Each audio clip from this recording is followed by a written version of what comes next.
El aroma a café recién molido y canela abrazaba la casa un domingo por la mañana. La luz del sol se filtraba, creando motas doradas sobre la encimera. No había prisas, solo el ritmo suave de nuestras vidas entrelazadas. Mi madre, Luisa, tarareaba una vieja melodía mientras batía la masa para sus famosos buñuelos. Su elegancia innata convertía cualquier tarea en un ballet doméstico. Silvia, cariño, ¿quieres probar este trozo de masa? Un poco más de azúcar, ¿no crees? Su sonrisa era un bálsamo, una certeza inquebrantable. Yo me acercaba, metía el dedo, y asentía, perfecto, mamá. Es tu secreto, ¿verdad? Nunca me sale igual. Ella reía, esa risa suave y melódica, la banda sonora de la felicidad. Fernando, mi padre, leía el periódico en la sala, su atención dividida entre las noticias y el murmullo de nuestras voces. Su boina de lana gris, tan familiar como su presencia, descansaba sobre la mesa. Levantaba la vista cada tanto, y con un asentamiento cómplice, nos confirmaba que aquel era su paraíso. Luisa, no quemes los buñuelos de mi Silvia, exclamaba con un tono juguetón que nos hacía reír. Cada broma, cada gesto, eran pinceladas en el cuadro de nuestra perfecta cotidianidad. Daniela, mi hermana, apareció en la cocina, despeinada, con la almohada marcada. Sus ojos, idénticos a los míos, se iluminaron al ver los buñuelos recién fritos. Mamá, los buñuelos. Sabía que este era el mejor día. Su entusiasmo era contagioso, y pronto estábamos las tres alrededor de la isla, compartiendo risas y planes. Vamos al parque después, proponía Daniela. Éramos una fortaleza, un refugio de amor. Todo problema externo desaparecía en nuestra seguridad. Mis padres, mi hermana. Éramos la definición de familia feliz e invencible. En aquel santuario de afecto, yo, Silvia, me sentía completa, amada, sin fisuras. Mi mundo era esta constante calidez. Nuestra casa, una mansión de piedra bañada por el sol en lo alto de un acantilado costero, era el epicentro de nuestra existencia. Las olas rompían suavemente contra las rocas y susurros alados se colaban por las ventanas abiertas, mezclándose con la risa y la música que emanaba de cada rincón. Yo nací en esta cuna de oro, un paraíso tejido con la seda de la fortuna y el lino del afecto.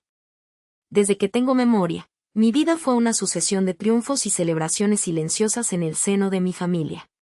Nunca un deseo no concedido, nunca una meta inalcanzable. Mis calificaciones eran impecables, mi talento para el piano, reconocido, y mi capacidad para liderar, innata.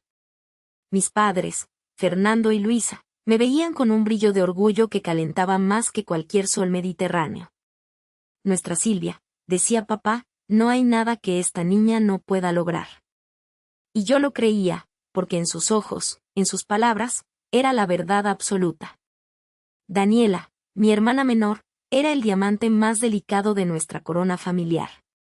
Siempre un poco más pálida, con esa tos suave que venía y se iba como una brisa inconstante, un vaso de leche volcado, un pequeño rasguño que le dolía más de lo normal. Era frágil, sí, pero su espíritu era puro cristal, y su risa, cuando se permitía, era el sonido más dulce del mundo. Para mí, Daniela no era una carga, sino una misión. Me sentía su protectora natural, su baluarte contra cualquier molestia. Le leía cuentos cuando le dolía la cabeza, le peinaba el cabello en trenzas imperfectas, y la animaba a dibujar monstruos coloridos que solo ella podía ver. Mis padres la adoraban con una devoción que era casi reverencial. Cada caricia, cada mirada de ellos hacia Daniela, era un recordatorio de cuán preciosa y vulnerable era nuestra pequeña. Nuestra familia proyectaba la imagen de la unidad perfecta, del éxito intachable. Éramos los Mendoza Rivas, y nuestra aparición en cualquier evento social, siempre impecable, siempre sonriente, era la definición de una vida envidiable. Detrás de las puertas de nuestra mansión, esa perfección se mantenía. La cena siempre a la misma hora, las conversaciones animadas sobre los logros del día, los planes para el fin de semana. No había fisuras, ni sombras. O al menos, así me lo parecía. Hubo, Sí, pequeñas incidencias, insignificantes en aquel entonces, que ahora, con la perspectiva del tiempo, se revelan como los primeros acordes desafinados de una sinfonía rota. Recuerdo una vez, yo debía tener 10 años, que me preparaba con nerviosismo para una audición crucial de piano. Había practicado sin cesar, soñando con el escenario. Esa misma mañana, Daniela se despertó con un ligero mareo. Mamá, Luisa, se sentó a su lado, la mano en su frente. Cariño, ¿no crees que podríamos posponer la audición de Silvia? La niña necesita tranquilidad en casa hoy. Su paz es lo primero. Papá, Fernando, asintió, su rostro contraído por una preocupación que me era ajena. Silvia, sabes lo importante que es la calma para Daniela. Habrá otras oportunidades. Mi corazón de niña se contrajo un poco, pero lo atribuí a la lógica implacable del amor familiar. Era normal, pensé. Daniela era sensible, y nosotros la amábamos tanto que su bienestar siempre sería la prioridad. No era un sacrificio, era simplemente cómo funcionaba nuestra familia. Otra vez, quise ir a un campamento de verano, emocionada por la aventura. Mis padres me miraron con una dulzura extraña. Silvia, ¿y si nos quedamos este verano en la casa del lago? Daniela ha estado un poco delicada últimamente, y el aire puro le sienta tan bien. Queremos estar cerca de ella para asegurarnos de que esté bien. ¿Y tú, no te gustaría estar con tu hermana? La idea de dejar a mi hermana menor, tan frágil, me pareció un egoísmo insoportable. Por supuesto que no. Me quedé. Era por su paz, por su descanso. Nunca vi en esas decisiones una señal de alarma, un presagio. Era, para mi mente infantil, la manifestación más pura de su amor incondérico, un amor que yo, en mi ciega devoción, creía compartido por igual entre sus dos hijas. No había grietas, solo afecto. Y yo, Silvia, era la hija perfecta en el hogar perfecto. Los años habían pasado como una ráfaga, llevándose la inocencia de mis juegos infantiles, pero no la convicción de mi lugar en aquella familia perfecta. Me había convertido en Silvia, una brillante estudiante universitaria, impulsada por un deseo innato de sobresalir, de complacer, de ser, de algún modo, suficiente. Y si la excelencia académica o mis pequeñas victorias en la universidad no terminaban de llenar ese vacío inconfesable, tal vez este sí lo haría. Era una tarde de junio, el sol se filtraba débilmente por los ventanales del comedor, arrojando largas sombras sobre la mesa de caoba pulida. La plata brillaba, las copas humeaban con un vino que papá, Fernando, había descorchado para la ocasión. No era mi graduación, ni un ascenso, sino algo mucho más íntimo y, para mí, trascendental. Había reunido a mis padres y a Daniela para compartir la noticia. Marcos, mi prometido, un joven de buena familia, ambicioso, con una mirada clara y un futuro más que prometedor, estaba a mi lado, sonriendo con la confianza de quien sabe que está haciendo lo correcto. Mamá, papá. Daniela, comencé, mi voz inusualmente temblorosa, pero una emoción genuina latiendo en mi pecho. Marcos y yo, nos hemos comprometido. Bajé la mirada a mi mano, donde un solitario de modesto pero elegante diseño brillaba. Estaba tan orgullosa. El silencio fue apenas un segundo, pero me pareció una eternidad. Luego, mamá, Luisa, se llevó las manos a la boca, sus ojos, habitualmente tan serenos, brillando con una luz que quise creer que era de alegría. Silvia, mi amor, qué maravilla. Se levantó para abrazarme primero a mí, luego a Marcos.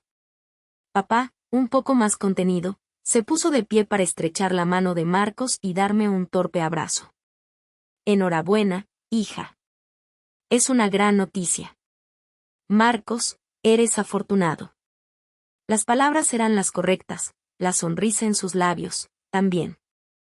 Pero había algo en sus ojos, algo que no lograba descifrar. Daniela, sentada frente a mí, no se movió de su silla. Solo nos miró. Sus ojos, profundos y oscuros, eran impenetrables. No había sorpresa, no había euforia. Una leve inclinación de cabeza, quizá un asentimiento. Felicidades, Silvia, dijo su voz, tan suave como siempre, apenas un susurro. No sonreía. Mis padres, sin embargo, se habían vuelto hacia ella casi de inmediato. Daniela, cariño, ¿estás bien?, preguntó mamá, su mano flotando en el aire, como si quisiera acariciar a mi hermana pero dudara en hacerlo. Papá carraspeó, su ceño se frunció. Cielo, ¿cómo te sienta todo esto? ¿No te incomoda el ajetreo que esto podría generar? ¿Sabes lo importante que es tu tranquilidad? Mi corazón dio un vuelco. No de alegría, ni de sorpresa, sino de una familiar punzada que llevaba años reprimiendo. Mi momento. Mi compromiso. Mi felicidad. Y en menos de un minuto, el enfoque se había desplazado de mí a la estabilidad de Daniela. Ella, la paz de la casa, su frágil equilibrio, una vez más, era la prioridad. A mi lado, Marcos tosió discretamente, consciente de la extraña dinámica, pero demasiado educado para intervenir. Daniela se encogió de hombros, su mirada perdida. Estoy bien, mamá. No te preocupes. Estoy bien. No dijo más. Pero esas palabras, junto con su mutismo y la ansiedad palpable de mis padres, fueron un eco gélido de todo lo que había vivido. Aquellas audiciones perdidas, los campamentos de verano cancelados, los viajes familiares modificados, todo por la paz de Daniela. Había creído que era un amor incondicional, una peculiaridad de nuestra familia, una demostración de cuán profundamente nos amaban a ambas. Pero en ese instante, en medio de la celebración más importante de mi vida hasta ese momento, la verdad comenzó a asomar, fría y punzante como una aguja. No era amor incondicional. Era una devoción única, casi fanática, dedicada exclusivamente a ella. Y la mía, mi existencia, mis logros, mi futuro, estaban siempre sujetos a esa balanza invisible donde el bienestar de Daniela siempre tenía el peso absoluto. Mi felicidad era una pequeña esquirla que podía, o no, encajar en el vasto, complejo y delicado ecosistema de la paz de Daniela. Mis padres, sonriendo a la superficie, habían clavado, sin saberlo, la primera daga de una larga traición en el corazón de mi inocente devoción filial. Esa tarde, Silvia, la novia feliz, comenzó a sentir que no era la joya de la corona, sino una pieza sacrificable en el tablero de ajedrez de la familia. Los días que siguieron a la pedida de mano fueron un torbellino de felicidad tenue, teñida por esa revelación helada de la fiesta. Marcos, ajeno al veneno que corría por mis venas, planeaba nuestra vida juntos con un optimismo contagioso. Y entonces, la noticia. Un leve mareo por la mañana, un antojo inusual, y la certeza que se incubaba en mi interior antes del test casero. Positivo. Mi corazón se disparó, no solo de alegría, sino de un pánico dulce y desconocido. Iba a ser madre. La primera persona a la que se lo conté fue Marcos. Sus ojos se iluminaron con una dicha pura que calmó mis miedos. Me abrazó, me giró en el aire, prometiéndome el mundo, a mí y a nuestro futuro bebé. Su reacción fue un bálsamo, un contrapunto a la reciente frialdad familiar. Tenemos que decírselo a tus padres, dijo, su voz ronca de emoción. Asentí, intentando ignorar un escalofrío. Siempre había anhelado compartir cada hito con ellos, pero ahora esa ilusión se sentía como un cristal a punto de estallar. Organicé una cena en su casa, bajo el pretexto de celebrar el éxito de un nuevo proyecto laboral, una excusa patética para disfrazar la verdadera bomba que estaba a punto de soltar. Fernando y Luisa nos recibieron con su habitual sonrisa superficial, aquella que no alcanzaba sus ojos. Daniela estaba sentada en el sofá, absorta en una partitura, sus dedos dibujando melodías en el aire. Percibí su aura frágil, su piel casi transparente bajo la tenue luz de la lámpara. Cuando encontré la valentía para soltarlo, después de la tarta de postre, las palabras salieron en un susurro tembloroso: mamá, papá. Marcos y yo, vamos a tener un bebé. El silencio que siguió no fue el esperado de asombro o alegría. Era denso, pesado, casi opresivo. La sonrisa de mis padres se desvaneció, reemplazada por una máscara de horror. Sus ojos, antes vacíos, Ahora estaban llenos de un miedo visceral, no por mí, no por la economía o la edad, sino por Daniela. Un bebé, dijo Fernando, su voz apenas un hilo. Se levantó de la mesa, como si el notición fuera una ráfaga helada. Luisa se llevó una mano a la boca, sus ojos fijos en Daniela, que seguía en su propio mundo musical. Silvia, ¿estás segura?, preguntó mi madre, con un tono que no denotaba preocupación filial, sino profunda consternación. Era como si hubiera anunciado una enfermedad terminal, no una vida naciente. Sí, mamá. Estamos radiantes, intenté, mi voz forzada, mi propia alegría menguando bajo su mirada. Fernando se giró hacia mí, su rostro contraído. No, no lo entiendes, Silvia. Daniela. Esto la desequilibraría por completo. Su voz era un susurro urgente, como si temiera que las paredes tuvieran oídos. Su condición siempre ha sido un secreto.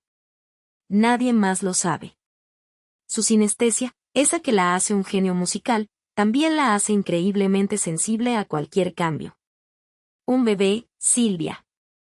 El ruido, el caos, la energía que emana de un infante, podría destruir la pureza de su talento, su única paz. Punto. Luisa asintió con fervor, sus ojos brillantes de lágrimas no derramadas, sus manos entrelazadas con desesperación. Es su música, Silvia. Es lo único que la mantiene estable.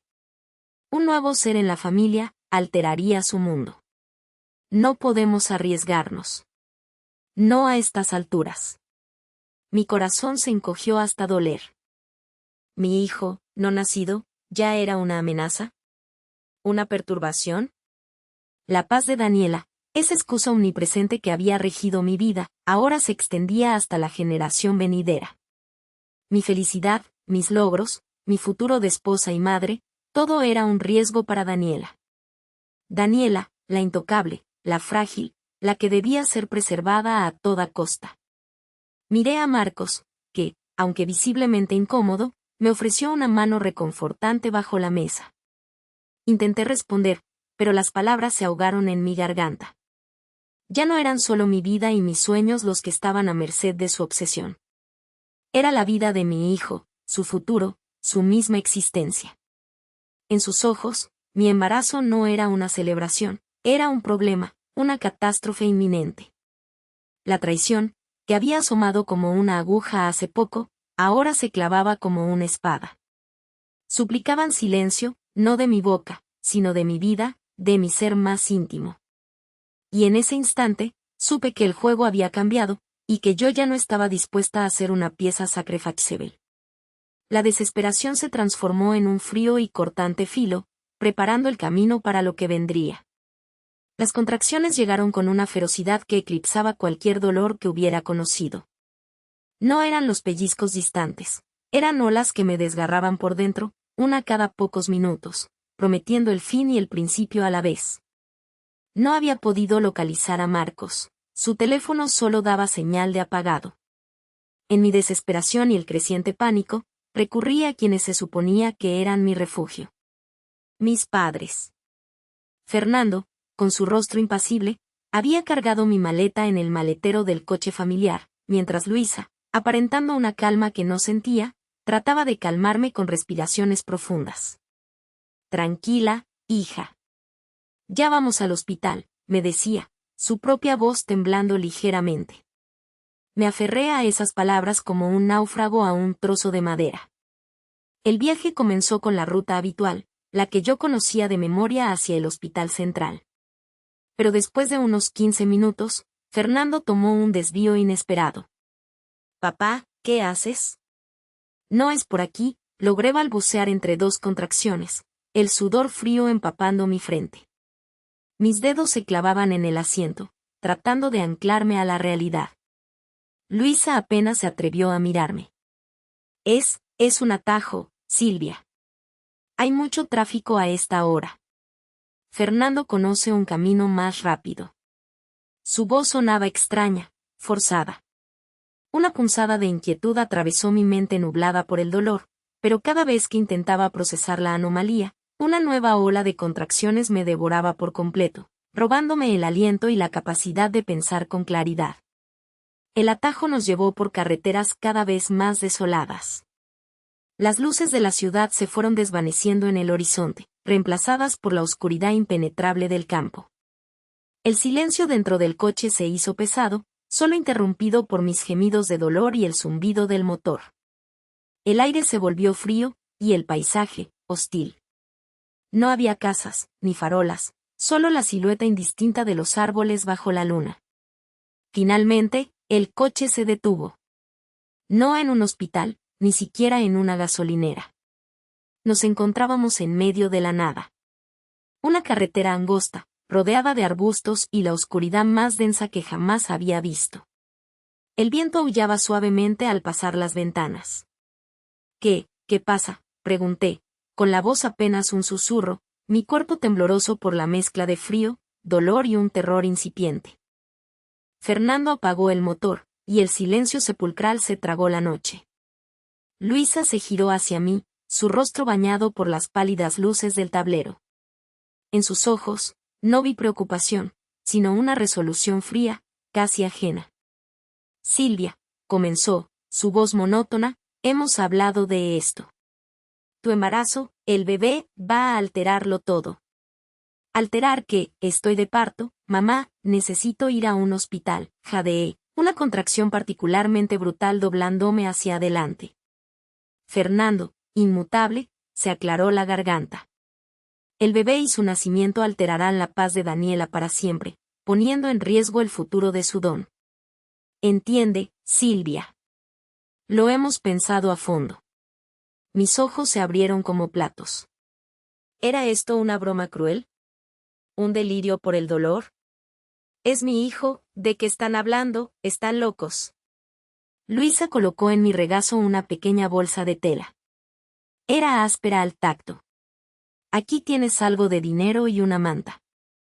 Es lo que podemos darte. Sus palabras eran espantosas en su calma, como si me estuviera entregando un pedido, no condenando a su propia hija. Fernando se inclinó ligeramente, su voz grave y autoritaria, resonando en el reducido espacio del coche.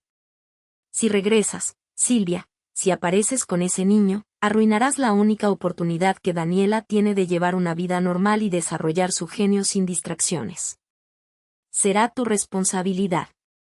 Su vida, su arte, depende de esto. No vuelvas. La realidad me golpeó con la fuerza de un rayo. No era un hospital. Era un adiós. Me estaban abandonando. ¿Por Daniela? ¿Por su paz? ¿Hasta dónde llegaría su obsesión? La ira reemplazó por un instante el miedo y el dolor. ¿Por qué? Mi grito desgarrador resonó en el coche, rebotando en las ventanillas, ahogándose en mi propia garganta, ahogado por la pena, la traición y la agonía física. ¿Cómo pueden hacerme esto? Soy su hija. Pero no esperaron la respuesta. Fernando puso el coche en marcha. Las ruedas giraron lentamente, levantando polvo. Luisa ni siquiera me miró una última vez. El coche se alejó, sus luces traseras disminuyendo hasta convertirse en dos pequeños puntos rojos en la lejanía, para luego desaparecer por completo en la oscuridad. Me quedé sola. Sola en la noche, en medio de la carretera desolada, con la manta y un puñado de billetes en mis manos temblorosas. Sola y a punto de dar a luz. El viento frío me golpeó el rostro. La traición en carne viva. Un grito ahogado brotó de lo más profundo de mi ser, un porqué, desesperado que se perdió en la inmensidad de la noche, engullido por el silencio brutal y la certeza de que estaban dispuestos a sacrificarlo todo, incluso a mí, por la quimera de la paz de Daniela. El terror me invadió por completo. Mis padres me habían abandonado. Y mi hijo venía en camino. La noche helada me envolvió. Mis padres, ausentes. Mi hijo, en camino. La primera contracción fue una llamarada, intensificando la traición. Sola, en medio de la nada, sin hospital ni médico. Solo yo y el silencio. Me desplomé, la manta y los billetes mis únicos compañeros. Las eternas horas de agonía me hacían suplicar a un Dios que también me había abandonado. pero la vida se abrió paso. Un empuje final, un grito primal. Y ahí estaba. Minúscula, frágil, viva. Mi hija. Clara.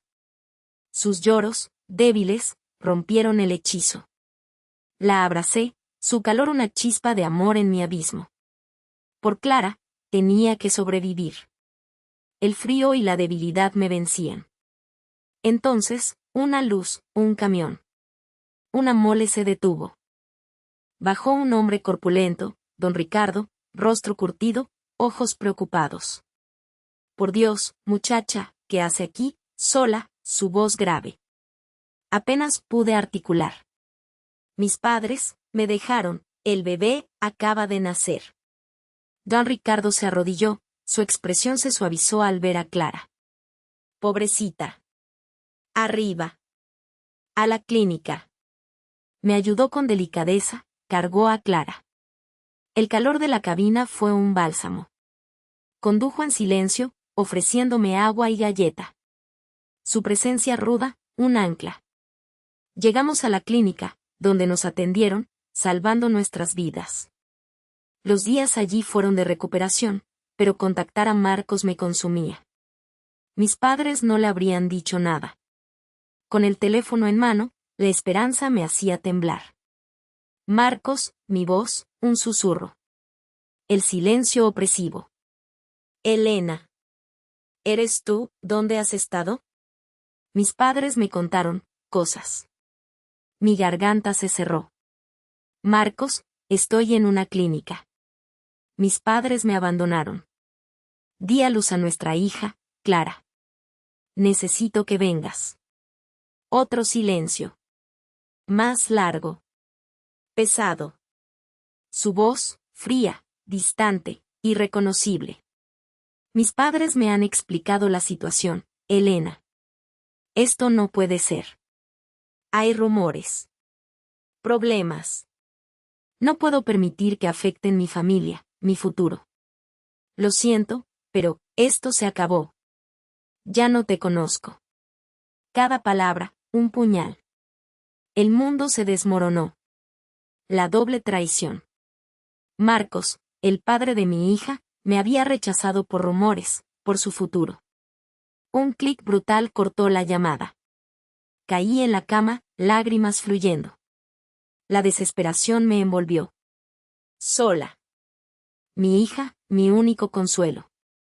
Esto era el fondo. Mis padres me despojaron de todo.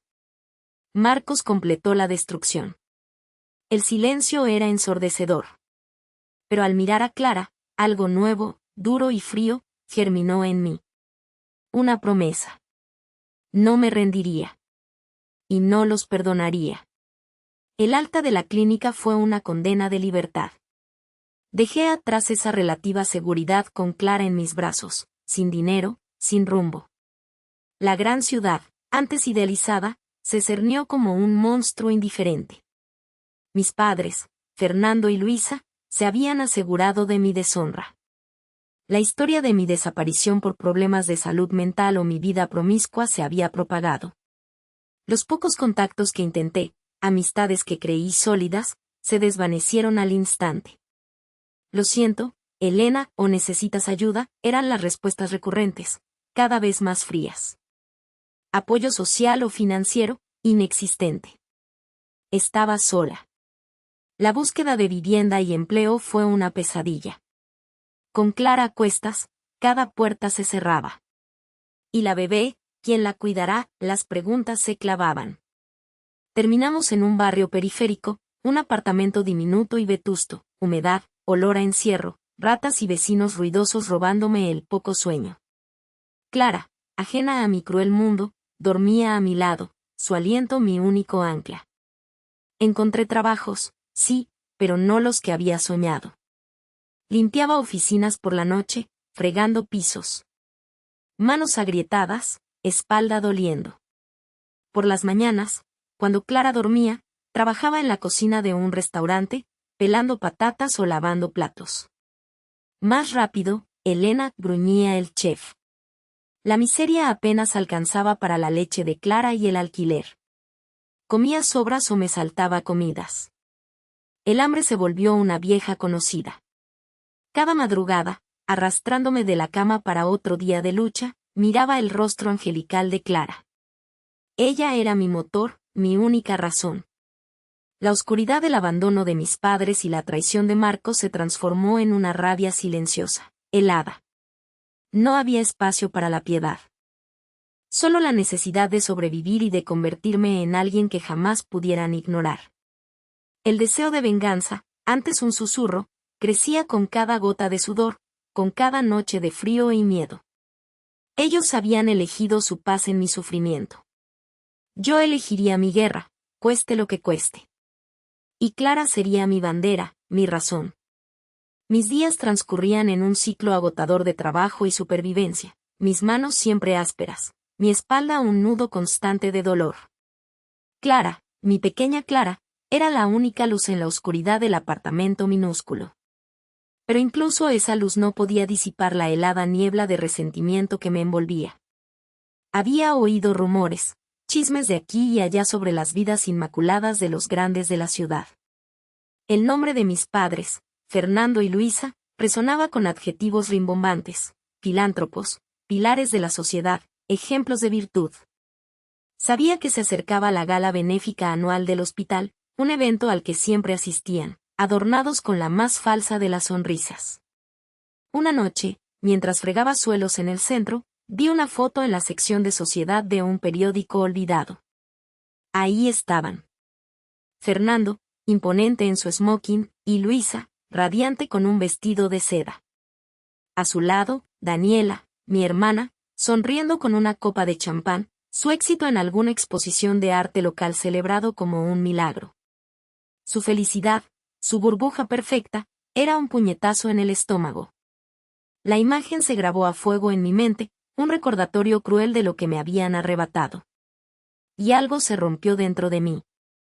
No era solo rabia, era una necesidad visceral de enfrentarlos, de ver si existía una brizna de humanidad, de remordimiento, en esos ojos que una vez me habían mirado con amor. Era una necesidad de una última esperanza antes de que me consumiera por completo la oscuridad. Decidí ir.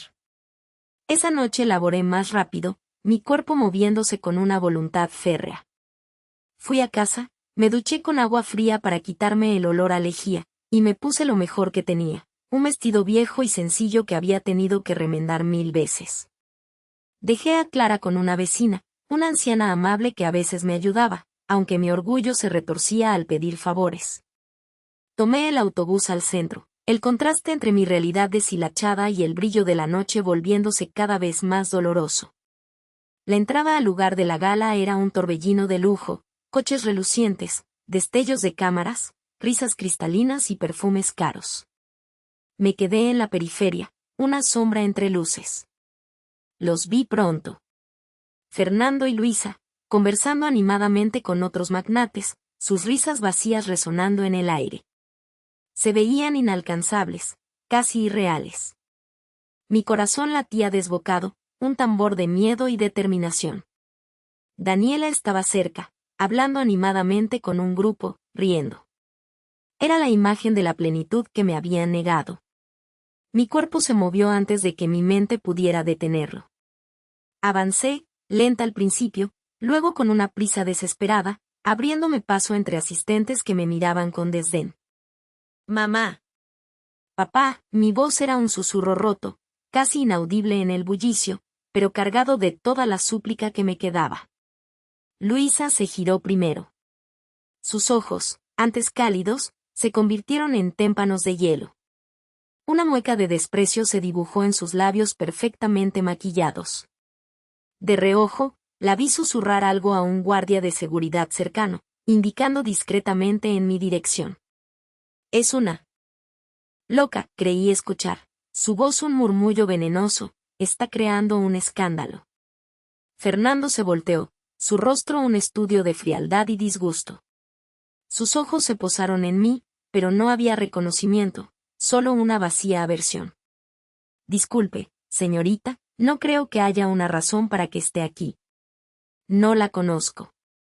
Su voz era profunda, autoritaria, cada palabra un latigazo. Mi garganta se cerró. ¿No me conoces? Soy Elena. Tu hija. Las palabras salieron con dificultad, empapadas de desesperación. Él se rió, una risa seca, desprovista de humor. Su hija es Daniela, y ella está disfrutando de su éxito merecido. Nosotros hemos cultivado un círculo virtuoso aquí, un ambiente de paz y logro. Gente como usted, con sus ínfulas, no tiene cabida. Aléjese. Ahora. El guardia se acercó. Por favor, señorita, acompáñeme. La mano en mi brazo fue firme, impersonal. Luché, pero era inútil. Mis ojos se clavaron en Daniela. Ella me miró por un instante, su sonrisa se desvaneció, pero luego desvió la vista, como si fuera una desconocida, una mancha que debía ignorar. La seguridad me escoltó hacia la salida, lejos de los brillos, de las risas, de las vidas perfectas. Me sentí como un animal sarnoso, expulsado del paraíso ajeno. Afuera, en la fría noche, me desplomé. No había lágrimas, solo un vacío punzante. La última fibra de esperanza, la ilusión de que tal vez, solo tal vez, les importara, se hizo añicos. Me habían negado, no solo como hija, sino como ser humano. Habían reafirmado mi exilio con la frialdad del hielo y la crueldad pública. Esta vez, era definitivo. Estaba completamente rota. Pero en las profundidades de esa aniquilación, una nueva semilla, fría y dura como el granito, comenzó a germinar. La paz de mi hermana, el círculo virtuoso de mis padres. Eso iba a terminar. Esa noche, Elena murió, y algo mucho más peligroso nació en su lugar. El aire de la madrugada perforaba mis pulmones, tan frío como la negación de mi padre. Las promesas de venganza, nacidas en el abismo de mi desesperación, eran por entonces solo un eco distante, un lujo que no podía permitirme. Mi única prioridad era Clara, mi hija, la única luz en mi oscuridad. La abandonada, la rechazada, la que ahora se llamaba Silvia, debía sobrevivir por ella. Trabajaba doble y triple turno, mis días y noches fundiéndose en un borrón de café rancio y sudores. Mis ahorros, siempre escasos, se estiraban hasta romperse. Pero Clara empezó a toser. Al principio, solo una tos leve, luego se volvió seca, desgarradora. Sus ojitos, siempre tan vivaces, se empañaron de fatiga. Mamá, me duele aquí, susurró una mañana, señalando su pecho diminuto. Su aliento era sibilante, cada inhalación un esfuerzo. El ruido me aterrorizó. La llevé a la clínica con manos temblorosas. El diagnóstico fue un golpe gélido, bronquiolitis aguda, complicada. Necesita oxígeno, medicación constante, y podríamos necesitar una hospitalización prolongada. Es costoso, señora, dijo la doctora, ajena a mi derrumbe. Costoso. La palabra resonó en mi cabeza como un martillo. Las medicinas, las visitas, un lujo impensable. Vendí lo poco de valor, un collar de mi abuela, el televisor. La nevera se vació, las rentas se acumulaban.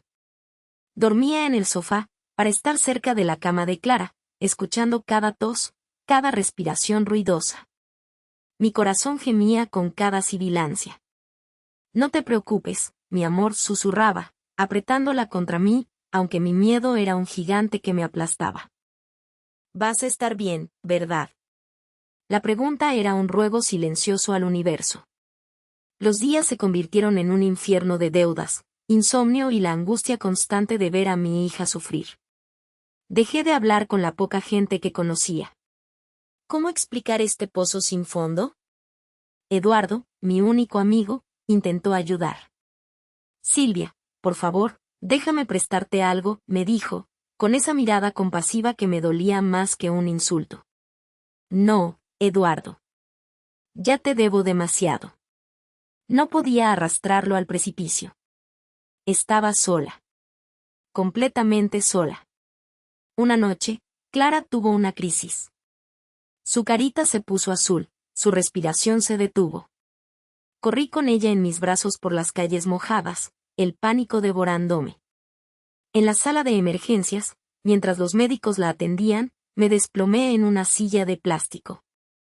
La cuenta era estratosférica. No había nada más que vender, nada que hipotecar. La mendicidad no era una opción. Miré mis manos, callosas, marcadas por el trabajo duro. Había fracasado. Había fallado a Clara. Mis padres, con su círculo virtuoso y su paz, no sabían lo que era la verdadera desesperación. Aquella noche, Elena murió, sí. Pero la Silvia que ahora observaba el agotamiento de su hija, que sentía el frío acero del abandono y la pobreza carcomiéndola, estaba a punto de descubrir una fuerza que jamás imaginó. Ese abismo financiero y emocional se transformaría en el cimiento de mi verdadero poder. La paz de mi hermana. El círculo virtuoso. Yo me aseguraría de que solo fueran un recuerdo.